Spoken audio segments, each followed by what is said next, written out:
आज हम class 10 science में अम्ल, क्षारक तथा लवण अध्याय 2 के अंतर्गत एनसीईआरटी साइंस की जो हमारी बुक है उसके पेज नंबर 20 पर एक बहुत ही मजेदार प्रश्न लिखा है, उसे समझने का प्रयास करेंगे। बहुत ही कॉन्सेप्चुअल क्वेश्चन है कि आपको 3 परख नलियां दी गई है, मतलब आपको 3 टेस्ट ट्यूब दी गई है, 1, 2 और 3, और इनमें से एक में आश्वित जल है, नहीं पता किसमें आश्वित जल है, डिस्टिल्ड वाटर है, और शेष दो में से एक में अम्लीय विलयन है, मतलब जो है एसिड का सॉल्यूशन है, और दूसरे में क्षारीय विलयन है, मतलब बेस का सॉल्यूशन है। यदि आपको केवल एक लाल लिटमस पेपर दे, मतलब आपको केवल एक रेड लिटमस पेपर दिया हो, तो आप प्रत्येक परख नली में रखे पदार्थ की पहचान कैसे करेंगे? मतलब आप कैसे मालूम करेंगे कि किसमें आश्वित जल है, किसमें क्षारीय विलयन है, किसमें अम्लीय विलयन है? तो चलिए, बहुत आसान है। देखिए, सबसे पहले हमें क्या करना चाहिए, हमको ये पता होना चाहिए कि जो जो आपको यहाँ पर कौन सा लिटमस पेपर दिया है। आपको दिया लाल लिटमस पेपर, तो क्षार जो होता है ना, क्षार, वो लाल लिटमस पेपर को नीला करता है। अम्ल पर लाल लिटमस पेपर का कोई फर्क नहीं होता है ना। तो ऐसे में ये बात आपको कॉन्सेप्ट में ध्यान रखना है कि जो लाल लिटमस पेपर है, उस लाल लिटमस पेपर को जो क्षार है ना, जो क्षारीय विलयन होगा वो क्या करेगा, नीला करेगा, और अम्लीय विलयन में लाल लिटमस पेपर पर कोई इफेक्ट नहीं पड़ेगा। इसी प्रकार से अशुद्ध जल में भी लाल लिटमस पेपर पर कोई इफेक्ट नहीं पड़ता है। तो अभी हमें नहीं पता कि इसमें किसके अंदर क्षारीय विलयन है, किसके अंदर अम्लीय विलयन है, और किसके अंदर अशुद्ध जल है। हम तो एक काम करते हैं कि तीनों में क्या करते हैं कि ये जो लाल लिटमस पेपर है, इसको एक एक करके डुबोते हैं, है ना, तीनों में, ठीक है, एक एक करके डालते हैं।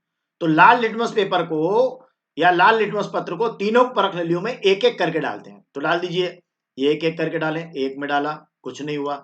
दूसरे में डाला, कुछ नहीं हुआ, लाल का लाल ही रहा। और तीसरे में डाला, और डालने के बाद एकाएक एक नई बात देखी कि ये जो लाल लिटमस पत्र है, ये लाल से क्या हो गया, नीला हो गया।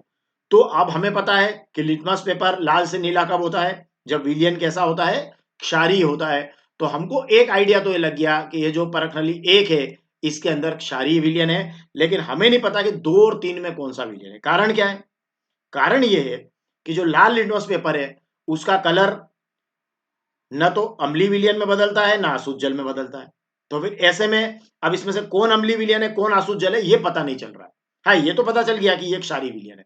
तो परख नली 1 के बारे में तो पूरी जानकारी मिल गई, लेकिन 2 और 3 के बारे में हमें जानकारी अभी नहीं है। प्रयोग को हम आगे बढ़ाते हैं, ठीक है। चलिए, ओके, परख नली 1 में क्षारीय विलयन हो गया। अब आगे बढ़ते हैं। अब हमें क्या करना है, ये वाला जो है इसको तो हटा दीजिए। ये हटा दिया हमने, हटा दें, हम इसको हटा दीजिए, ये हटा देते हैं। इसको भी हटा दो, ये वाले को भी, इसको भी हटा देते हैं, और इसको यहां से बाहर निकाल लेते हैं, ठीक है। ये चलिए, इसको बाहर निकाल लिया हमने। तो क्या किया हमने, क्षारीय विलयन में से नीले लिटमस पेपर को बाहर निकाल लिया। अब हम क्या करेंगे, इन दोनों में से किसी एक में इसको डालकर देखते हैं। आप देखिए, अब आपके पास दो विकल्प है, आप या तो इसको इसमें डाल दें या आप इसको इसमें डाल दें। तो ठीक है, अभी किसी एक में भी डाल देंगे तो आपका काम हो जाएगा, है ना। लेकिन रिजल्ट क्या आएगा वो मैं आपको बता देता हूं, है ना। तो किसी एक में डालेंगे, या तो 2 में या 3 में, ओके।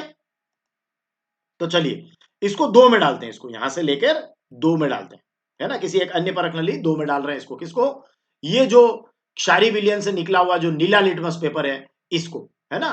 जो लाल से क्या हो गया था, नीला हो गया, अभी नीला है, तो इसको यहां डालकर देखते हैं। तो देखिए क्या होगा, है ना। अब ये देखिए, ये यहां डालने पर क्या होगा, देखिए आप, ये यहां आपने उठा के इसको डाला, और डालते ही क्या हुआ, ये आपका नीले से क्या हो गया, लाल हो गया।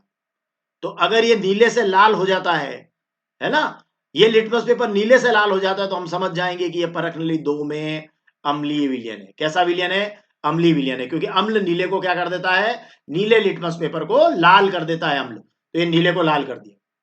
क्षार ने क्या किया था, लाल को नीला किया था, यही वाला नीला यहां डाला, तो अम्ल ने नीले को क्या कर दिया, लाल कर दिया। तो देखिए, यहां क्षारीय विलयन हो गया, यहां अम्लीय विलयन हो गया।